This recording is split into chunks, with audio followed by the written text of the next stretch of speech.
Hello everyone. Today we have Craig Fernandes on the show. Craig sir, how are you and how is it going for you these days? All good on my end, man. Also, please no, sir, just Craig. I'm not that old Okay, yet. okay, okay. Yeah, I But all said it good on out of my end, respect. man. Thank you. Appreciate that. So how is it going for you? How is the life to you? All all good on my end, man. Very busy actually, but busy is good, so can't complain. A lot of things going on for us right now, man. It's actually peak season for us.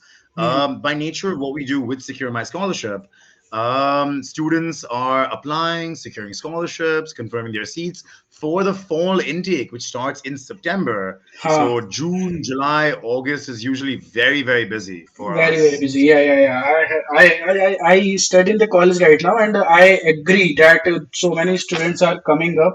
Okay, so firstly, I would like to know that, and I would like our audience would like to know about Secure My Scholarship. What is that thing? Like that thing helped you to, or and firstly, I would tell my listeners that the Craig is in Forbes 30 under 30. It's one. It's very difficult to get in that list, and he is in that. Okay, so can you explain about Secure My Scholarship? Absolutely, man. So Secure My Scholarship is an edtech platform that connects students with scholarships at universities around the world. We work with 400 plus universities across the US, the UK, Ireland, Dubai, and it's absolutely free to use. Students can come to our platform, navigate around, search for what they want, and find the university that they are most interested in, submit a Hmm. quick application process, and then our team then works with you to maximize your scholarship to that university. The reason why we set up Secure My Scholarship is very very simple. Honestly, the cost of quality higher education today Hmm. is very high and Hmm. is rising as well. It's becoming more and more expensive. And what happens with that is that it then prices out so many people from middle class and working class families who just can't afford to go to the best universities around the world, can't Hmm. afford to study in the UK or in Ireland or in Dubai or wherever. They can't afford it. And that's not fair. I don't think anybody should be told, give up on your dreams because they're too Yeah. expensive, or Hmm. pick something else because you can't afford it. I don't think that's fair, and we as a company don't think that's fair, and we want to solve this. Our mission with Secure My Scholarship is to connect students with $100 million in Hmm. scholarships to universities around the world. To date, in our 2.5 years of existence, we've connected students with over $9 million in scholarships to date. And we are very, very proud of that. That's 9% of our mission accomplished so far. We have a long way to go, but we're very, very proud of the work that we've done so far. Best of luck for that. And how did the idea pop off? Like, how did this idea came? What was the basic reason? It wasn't like I was sitting one day and it came. How? What was the process of that? Yeah, man. So the idea actually stems from a personal story. So I'm Indian by nationality, but I was born and raised in Dubai. My parents grew up in Mumbai, and they moved here in the early '90s looking for work, like so many other people in the Gulf. I was born in Dubai. Now, when people think about Dubai, they think about Burj Khalifa, Dubai Mall, the Palm Islands, all of that stuff. My Dubai was very very different. I grew up on the outskirts of Dubai in like a small, tiny apartment that cost us about, I think, 6,000 dirhams a year in rent. That is like 120,000 rupees a Hmm. year, which is low in India. So you can only imagine how low that is here in the UAE. And that's where I kind of grew up. I lived there until I was 14 years old. So for a very large portion of my life, I'm 28 today. So almost half of my life I spent, there growing up in those circumstances. And I think needless to say, we didn't really come from much money, I guess. When I was in high school, I wanted to go to America to study. Like that was my plan. That was my ambition. I wanted to study in America. Now, whether that was a good plan, bad plan, whatever, that was my plan. So Hmm. I spoke to my parents and I told them, I want to go to America. And they said, it's too expensive. Like I'm sure so many other kids hear from their parents. They told me it's too expensive. You know, pick something else, pick another country, do something else, go back to Bombay, study at St. Andrews, which is where they went to university in Bombay. So pick something else. But you know, America is too expensive. I said, you know, this is my dream, my ambition, and I'm going to try. Let's see what happens. And so I worked extremely hard in high school.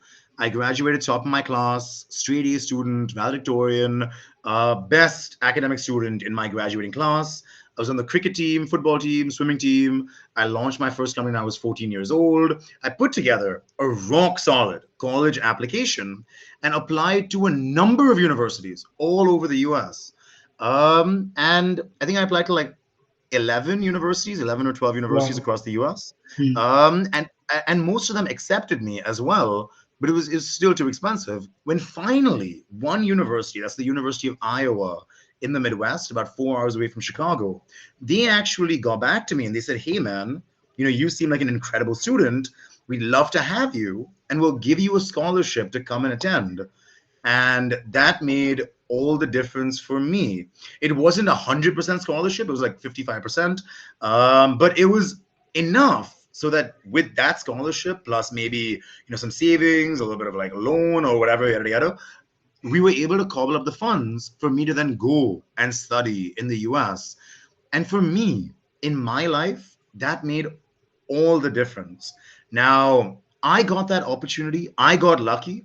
I got that opportunity. I got those scholarships, and maybe I got lucky. I don't know. I don't know. The stars aligned, and that happened to me. But just like myself, I'm sure that there are thousands or tens of thousands or hundreds of thousands of students who have similar conversations with their parents and don't get those opportunities to Hmm. go. They're told, you can't do it, it's too expensive, don't do it, yada yada. They don't get those opportunities that I got. And that's not fair. So when we were building Secure My Scholarship, this, of course, is my personal story, but even across the team, across our senior team and the rest of the team as well, a lot of people have stories like this. One of the things that we look for when we bring new people onto the team is how much they align with the mission. Do they know what it's like to struggle and have to cobble their way into university, have to really put together their finances, all of that stuff? Do they understand what that is like? Because only if they understand what that's like can they then build a solution for other students who are in that similar position. So not just me, for a number of other people across the team, when we were building Secure My Scholarship, we said, can we make this entire process of finding scholarships, applying for scholarships, getting scholarships, um, more transparent, more efficient, just better?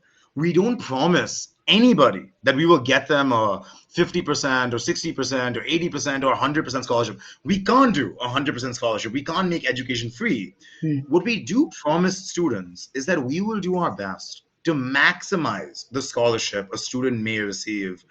If it is 10%, if it is 20%, if it is 30%, if it is 50%, we will do our best to maximize the scholarship a student may receive. And then, I mean, the choice is theirs. And then they can take a call accordingly.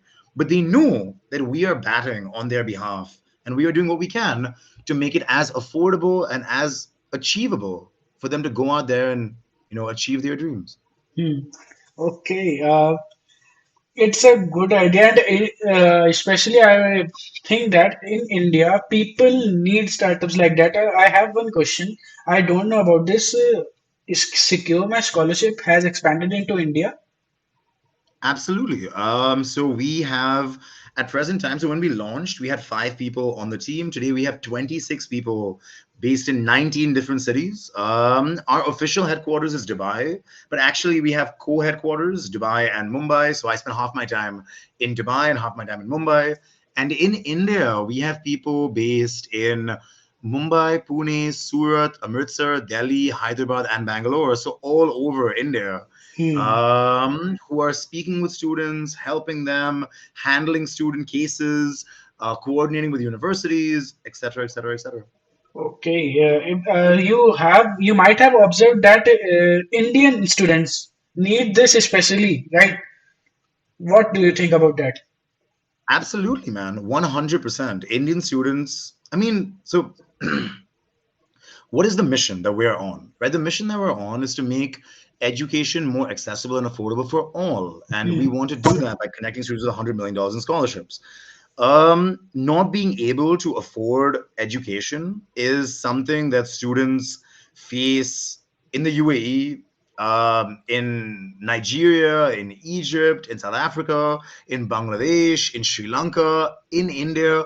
This is a global problem because higher education globally is extremely expensive, and this is a global problem. Now that being said, I'm Indian by nationality, and I love India. Our entire senior team as well is all Indian by nationality. Well, actually, not all. 4 out of 5 are Indian by nationality. And the thing is, man, yes, this is a global problem. There are students who face this difficulty everywhere around the world, but the need of the hour is especially great in India. There are a lot of people in India who need support. I'm Indian by nationality. I love my country. And we want to do our part to help young Indian students. We want to help young India achieve its potential, and we want to be a part of India's growth story. I'll give you an example as well, man. Just 2 weeks ago, there was a girl. I think she was based in Indore, in India, and she came to our platform and she applied for an MBA in the US. And then she raised a support ticket and she spoke to one of our team members. Yada yada yada. She was applying for a program that cost $60,000, and she comes from a middle class family. Her dad is a salaried employee. Her mom is a homemaker. Much like most people in India, Hmm. she comes from that type of background, and she was applying for an MBA program that cost $60,000 because she wanted to go there. She wanted to do that. She wanted to get a better job to then give herself a better life and then also indirectly give her family a better life. Hmm. Is that wrong? No, right? That's Hmm. the pursuit of happiness. That's what life is all about. She came to our platform and she said, I don't have any money. I have some savings. She'd been working for a couple of years. And she said, I have some savings, but I don't have a lot. And I'm going to take out a 60 lakh loan to pay for this MBA program. And we said, we will help you in whatever way we can. Don't worry, we will help you. Her name is Priyanka. We said, Priyanka, we'll help you in whatever way we can. When she began the process with us, and by the time she finished, for the same university and same MBA program that she wanted, she had received a $30,000 scholarship to go and study. Now that is effectively 50% of her tuition. It cut her education loan from 60 lakhs to 30 lakhs. It cut her education loan in half. And that makes so much of a difference to her, her mom, her dad, her siblings, to her family. Yes. That is the role that we want to play in helping young India achieve its potential, young India achieve its dreams and aspirations, and be a part of India's growth story. Just like this girl, Priyanka, there are hundreds, if not thousands, of students who come to our platform every single month. Last month, in the month of June, we had 31,000 students who came to secure my scholarship looking for support, looking for scholarships, looking for help. And Awesome. that's the role that we want to play. Awesome. Like you're really changing people's life. And when you were talking about that 60 lakh to 30 lakh, I got goosebumps. I don't know why, but I got goosebumps. So I would proceed to my next question. What was your parents' reaction when they got to know that you are doing a startup? So my parents were, I think my parents are very classical Indian parents. Hmm. Both. So actually, wait. Let me take a step back. My mom is a very classical Indian mom. Both my parents are salaried employees. They had worked their entire lives, and they believe in the, I guess, old school Indian, old school Indian path to success in life, which is Hmm. study hard, work hard, save hard, and live within your means. And Yeah. and there's nothing wrong in that. Like that's how they came up, and that's the life that they subscribe to. And my mom, more than anything else, really subscribes to that life. So my mom told me when I told her, we're going to launch a startup, this, that, whatever. My mom said, what are you doing? Are you sure about this? What if it doesn't work? Why don't you work for a couple of years, get some experience, save some money? She said, what if you want to do your MBA or your master's degree or whatever? Basically, her approach was, this is risky. And are you sure about it? There are much safer paths in life that you can take. And that was her reaction. My dad actually was, I guess, 50-50 maybe at first, but eventually he came on board. And my dad actually was our staunchest believer in the beginning. He actually wrote us our first check. He got us off the ground, which was actually, so we don't really come from that much money. So this was a substantial portion of his savings. But he wrote us our first check. He got us off the ground. He joined the company as co-founder, chief operating officer, to just help smooth things over, just company formation, yada yada, all of that stuff, and played a very very pivotal role in our early days, and still actually plays an active role in the company to this day. I actually think that without that support, at least on a home or a family level, see, because the thing is, man, building startups is hard.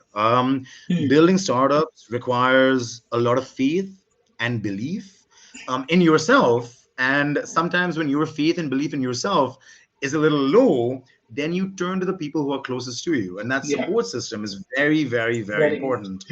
And I think that level of support, especially in our early days, was absolutely critical in terms of really giving us the fortitude that we needed to then build what we wanted to build.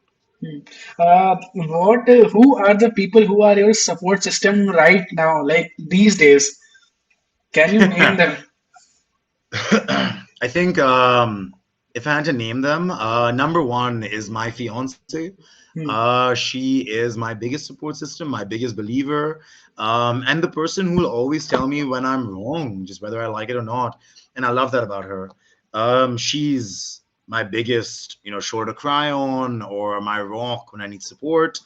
Aside from her, are still my mom and dad. I rely on them a lot for a lot of things, and if anything, just a sounding board. If I've been working 30 hours nonstop and I just need to like take a break, I turn to my mom and dad. I spend some time with them. It relaxes me. It calms me down. It's great. I couldn't do this without them. I love them. Couldn't do this without them. So my mom, my dad, my fiance, my mom, and my dad. And aside from those three, my friends, I think that I have been incredibly lucky to have been blessed with an incredible group of friends who I love, many of whom I've known for 15, 20, 25 years, so most of my life. And I love them. And if I ever need to just get my mind off of things and just hang out with the guys or whatever, I'm truly grateful to have friends like them. Okay. Now my next question would be like, in today's world, there especially on LinkedIn, people love to write those two, three words: founder, CEO, co-founder, CEO. Those words, like if we today use that word, na, like it is like some achievement. You are a founder of a company and a co-founder of a company and CEO of a company. How does that feel like? And like, what is the experience as a CEO? Um, doesn't really feel anything, honestly. See, at the end of the day, man, I don't. Um, I think that titles don't matter at all. I agree. Yes, co-founder, CEO, whatever, like all of that stuff is great. But at the end of the day, man, I'm actually just glad that I'm able to do what I want to do. People often ask me, Craig, if you weren't working on Secure My Scholarship, what would you do? And I tell them, like all jokes aside, I tell them if I wasn't working on Secure My Scholarship, I'd probably work at a nonprofit or something like that. I genuinely deeply love the work that we do, and not just me. I believe that the rest of our team also genuinely loves the work that we do. We love the impact that we are creating in the lives of people every day, every week, every month, every year. And that's what keeps us going. Whether I am the co founder or a director or a manager or an executive or whatever, as long as I can play a role in making that mission a reality, in helping connect students with $100 million in scholarships, in helping change the lives of 5,000, 10,000, 20,000, 50,000 people in India and around the world, I'm content. I'm happy. I don't actually care that much to be co founder or CEO. Uh, that is my title, yes. So be it. But even if I was not the co-founder or CEO, I love the mission that we are on, and that's why I do what I do, and that's why we all do what we do, not for the glory or anything like that, but because of the mission and because of the impact that we create every single day. Okay, okay. So, what was the journey of Forbes 30 and the 30? It was actually very, very interesting, man. So I applied. I think I actually like. So I got a message from somebody on the Forbes team who said, "Hey, man, your profile seems very interesting. Yada yada. You should apply. Whatever." And there's an application process. So the person reached out, messaged me, and said, "You should apply." I applied. I think this was like in March of last year. I applied. Then after that, somebody else reached out. They said we have some questions. Then I answered their questions. Then I had to get on a call with another person and just explain like a bunch of stuff because there's a vetting process. Technically speaking, anybody can apply, and then really the information that you say has to hold up, has to make sense. So I had to answer some questions and I had to get on a call and explain a whole bunch of stuff. And all of this happened. I think there was a fair bit of due diligence between March and May. Fair enough, like from the Forbes team. That that concluded in May. And then after that, I didn't really hear anything from them for like 6 months or 7 months. Didn't really hear anything. And it was in December of last year, December 2023, I think, when I was actually at home in a meeting, something like this, actually. I was in a meeting, and my fiance comes into the room and she says, "Oh my God, oh my God, oh my God." And I actually say, "What are you doing? I'm on a call. Like, what are you doing?" So I kind of like shoo her away. And I finish the call. And then after the call, I go outside and I say, "Vanessa, what happened?" Her name is Vanessa. So I say, "Vanessa, what happened?" And she says, "Oh my God, like the list came out. You made the list." And I was like, "Whoa, like that's crazy." Because I had completely forgotten about this in the previous 6 months. Like between May and December, it completely slipped my mind. And then she's like, "This list came out. Oh my God, yada yada." And yeah, it was great. I think like even on that, just a clarification for me myself, I don't really I don't really care about awards or anything. It doesn't really mean that much to me personally. The work that I do just matters a lot more than any awards or personal accolades.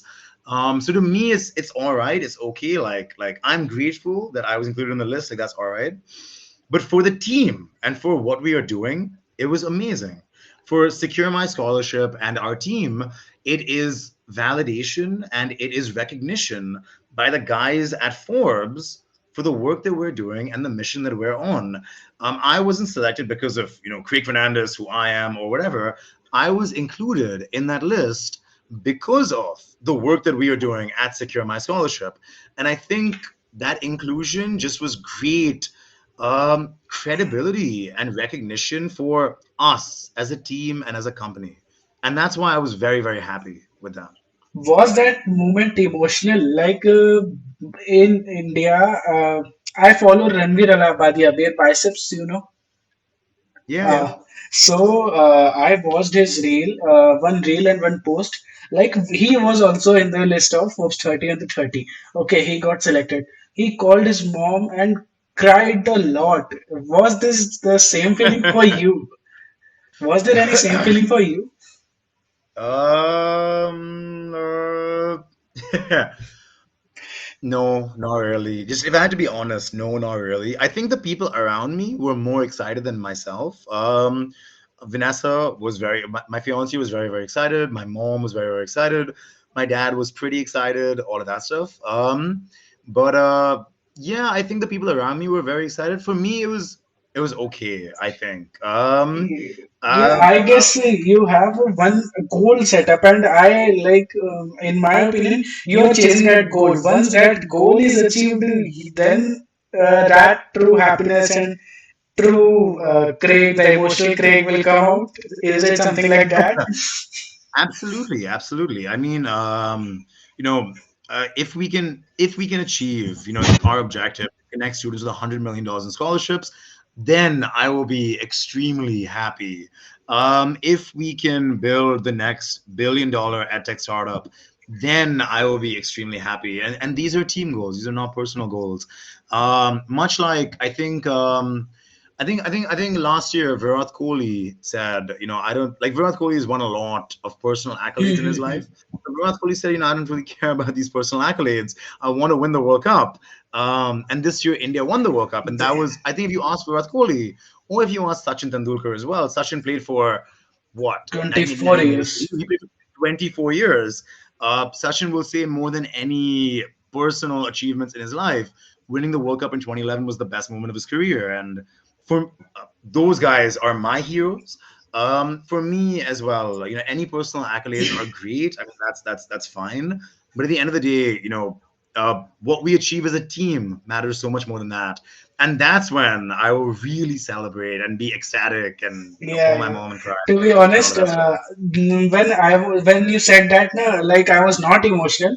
The first name that came in my mind was Virat Kohli's name. That you have that kind of mentality. That I have one final goal. When I will chase that, then I will be the happiest person on the planet. Your mentality is like that. It's like, Yeah. personally for me, it's a big achievement to have you on the show. Thank you. Thank you. I really appreciate it, man. Thank you for having me as well. I really appreciate it. Thank you for Okay, so let's move forward on to the next question. My next question is, why are you living in Dubai? that. Why living in Dubai? I mean, man, honestly, Dubai is home for me. I was born in Dubai, grew up in Sharjah, technically, so satellite city of Dubai. Grew up in Sharjah, but moved to Dubai when I was 14 years old. Went to school in Dubai. All my friends live here. My parents live here, so Dubai is home for me. That being said, though, along with Dubai, I love Mumbai. I've spent maybe 3 or 4 months every year of my life in Mumbai. This year, I've been to Mumbai 6 times. It is really our co HQ right now. So, if not Dubai, and I've even spoken to my fiance about this. I said, if we leave Dubai someday, can we please move to Mumbai? I'd love to live in India. I want to live in India. I want to live in Mumbai. The rest of my family is all in Mumbai, and I love that city. If not Dubai, I'd live in Mumbai. But as of right now, I think Dubai is home. My parents are here. My friends are here. Just grew up in Dubai. Okay, yes. Do your parents miss India? Maybe when they first came, I guess. Maybe when they first came, but they've been in Dubai now for 34 years. Hmm. So they've actually spent most of their life. My parents are, I think, 56 and 58. So more than half of their lives now in the UAE. I actually think that when they do, because everybody who lives in the UAE eventually has to move back to India. And I think eventually when they do move back to India, I think they will find it a little hard to adjust because they've lived in Dubai for so long. They moved here when they were 20, and now they are 55, 56. So it's a very difficult adjustment, I think. I'm sure when they first came here, they missed India a lot. My mom and dad both come from big families as well. My dad has 6 siblings, my mom has 7 siblings, and almost all of them still live in Mumbai, not even the rest of India, just all in Mumbai. So I'm sure they, miss their family and stuff like that, their sisters, their brothers, their nieces, their nephews, their cousins, all of that stuff when they came here in the beginning, and perhaps they still miss them. But I think now it's been so long that when they do move back to India, I think they will take a little time to adjust to life in India because it is different from Dubai. They'll take a little time to adjust to life in India. And I think they'll miss Dubai once they move back. But let's see, I guess.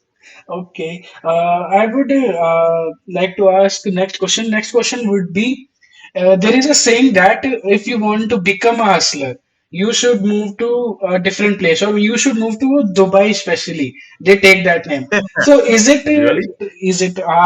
in Bangalore? It's famous that you should move to Dubai. You will become a hustler. If you don't become hustler in Bangalore, then you will become a hustler in Dubai. So is it true that Dubai's competition, Dubai's lifestyle make you a hustler? Uh, I'm not really sure about that.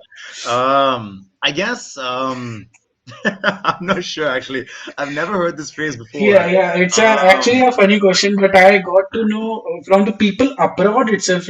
Like I have one Canada, one friend from Canada. It's his name is Mike. Okay, so he works in my team also. So I asked him, and he said that if I want to be able to work from here, I will work. I will move to Dubai and work from there. I will become a hustler there. And two, three people same said the same thing that there's that place's lifestyle will change my mindset and make me a hustler. So I was uh, asking that's why. so I mean, I guess if you move anywhere, if you move to Bangalore, if you move to Mumbai, if you move to Dubai, if you move to London, if you move anywhere, I think you have to hustle just to make it in that city. You have to hustle to find a job. You have to hustle to find an apartment. You have to hustle to make friends. You have to hustle to settle in. I think if you move anywhere, especially the bigger the city, the more you have to hustle because the faster the lifestyle. So I guess if you move anywhere, you have to hustle. And I'm glad Dubai has this reputation. But I guess, yeah, man, if you move anywhere, honestly, like Mumbai, Bangalore, Delhi, Dubai, New York, London, Los Angeles, Sydney, you have to hustle if you move anywhere, Hmm, honestly. I hmm. think I think that's part and parcel of life, honestly. At the end of the day, there are eight, no, more than that, 8.6 or 8.8 or billion people in this world. And I think if you want to succeed wherever you are, in You whatever have to city or hustle. country or whatever, you have to hustle, I think. So, you don't have to move to Dubai. I think wherever you are, you have to hustle. Hmm. Wherever you are, if you want to succeed, I think that's just part and parcel of life. Okay, Craig, I want to ask this question. Is that little kid who dreamt of going to USA, is that kid happy now doing what he is doing? Absolutely. I think I wanted to go to the US, and I'll tell you why, man. Like, just my perspective in terms of going to America. um, it's this amazing, weird thing about the USA. I don't actually care about the academics that much, truth be told. I think that what I studied in university, you can study in Dubai, in India, in the Yeah, UK, everywhere. anywhere in the But world. Like, USA I has studied its own vibe. Yeah, yeah, no, I studied economics, and the same stuff that I learned in economics, microeconomics, macroeconomics, whatever, they'll teach you the same thing in India, in Dubai, wherever, all of that stuff. But there's this weird thing about America that I wanted to, I guess, understand. I was always fascinated by America. I am having this call with you on an American-made laptop. I have an American-made phone. My shirt is from an American branded company, and that's very interesting when you think about it. Hmm. Um, Americans, if you look at study after study after study, Americans are like 30th in the world in math, 40th in the world in science, 50th in the world in whatever. They're not very good academically. They actually fall much behind other countries in math, science, general knowledge, IQ tests, whatever. But I think the number one, the thing that Americans really excel in, I think personally, is that Americans and America as a country just knows how to think big. I think Yeah. Americans think Hmm. big They think huge. They think $1 billion. They think we are the best. We will build the best and we will do the best. And Mhm. that is it's a mentality. And I They love it. I wanted always to try to understand. set an example for others. Yeah, yes, but when they do anything, they say we are the best. Like that's Yeah. it. Like our products are the best. We build the best companies. We have the best athletes. We have the best this. We have the best that. That's just the American mentality. Whether it's Hmm. true or not, it doesn't matter. They think that way. There's a saying that I like. It goes, "I think, therefore I am." I wanted to understand that I've always been when I was kid when I was a kid at least. I was always fascinated by that. I wanted to understand that. And I went to America. I learned what I had to learn in America. I got my degree, yada, yada, yada. And I truly, honestly think the path that I took in life is because of what I learned, just not in the classroom, but outside of the classroom in the US. That fear, the willingness to take risks, the willingness to fail, the willingness to think big. Can we disperse $100 million in scholarships? I don't know. Can we connect can we change the lives of 50,000 students around the world? I don't know. But goddamn, let's try. Let's give it our all and let's do it. And if it works, that's amazing. And if it doesn't work, so be it. I think these intangibles are things that I learned in America. I'm very, very grateful to the experiences that I had in the US. And then I came back to Dubai after America. I actually, man, honestly, Secure My Scholarship is actually my second startup, or our second startup actually. We launched our first startup in 2017, and then we pivoted that to Secure My Scholarship in 2021. In 2017, before we launched our first startup, like the core team, before we launched our first startup, I was in the US. I graduated from university in May of 2017, and we launched in September.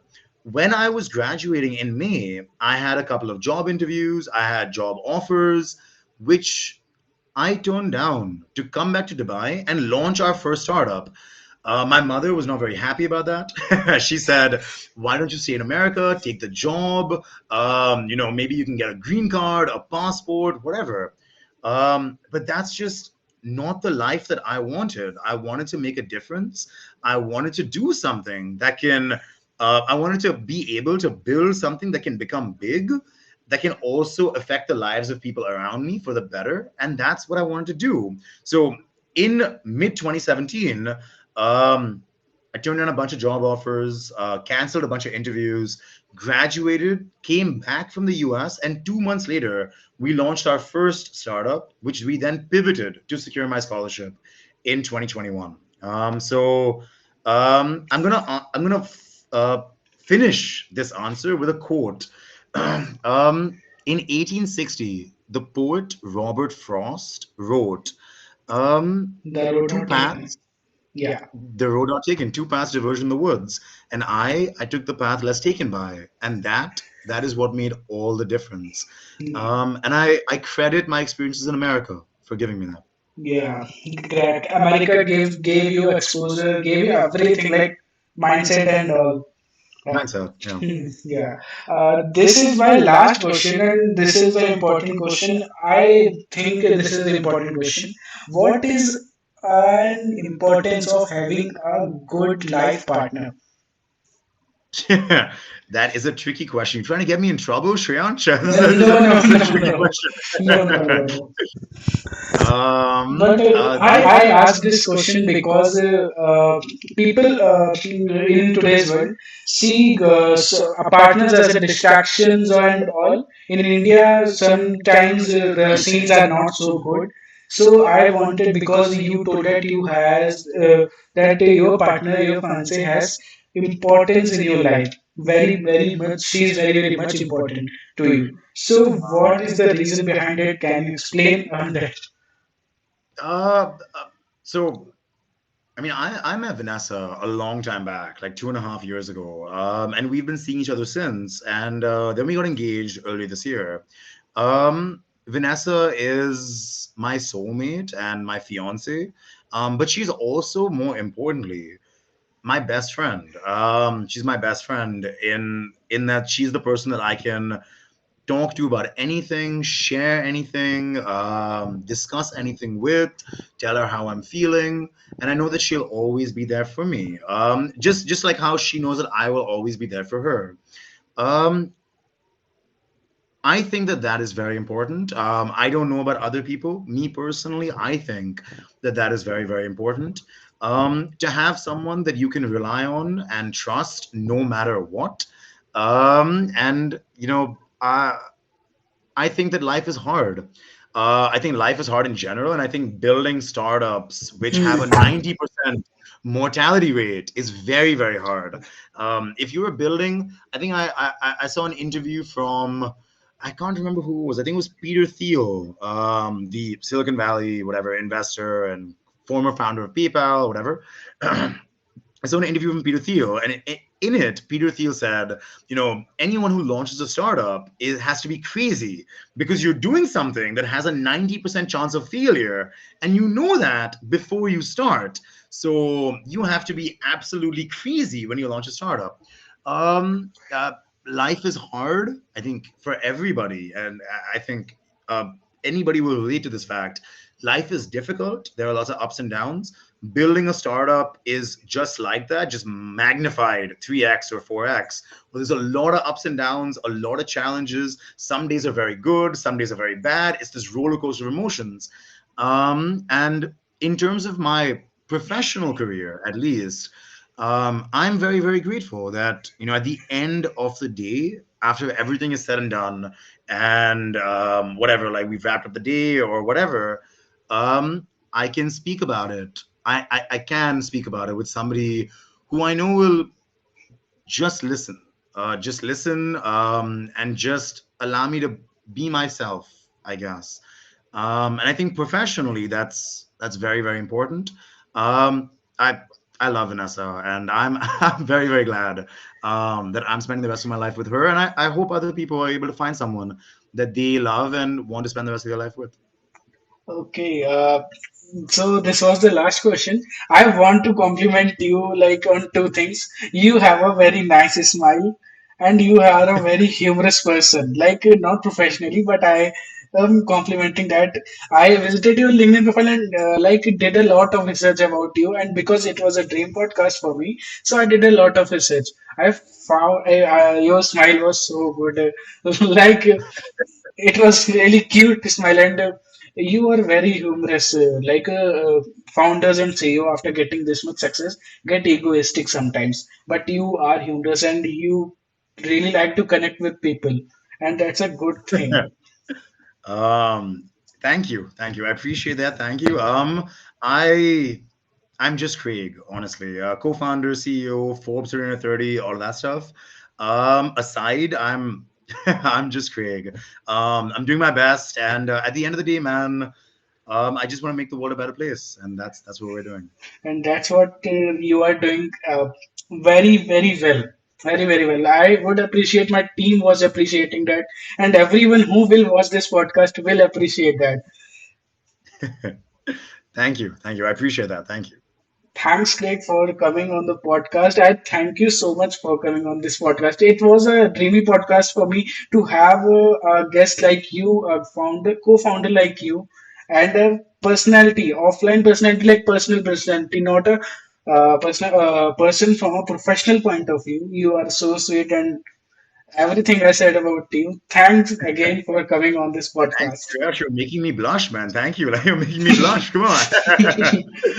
Thank you. Thank you. I appreciate that. Thank you so much for having me, man. I know it took a while to set up like this podcast, all Yeah, that yeah. stuff, but I'm very, very grateful that we were able to have this conversation.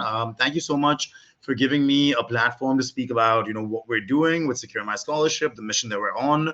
I think on behalf of myself and the team, we are very grateful and we really appreciate the opportunity. Thank you. Okay, thank you.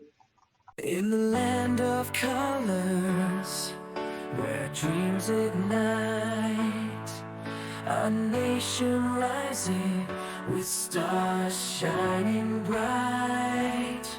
From the dusty streets to the city lights, India grows.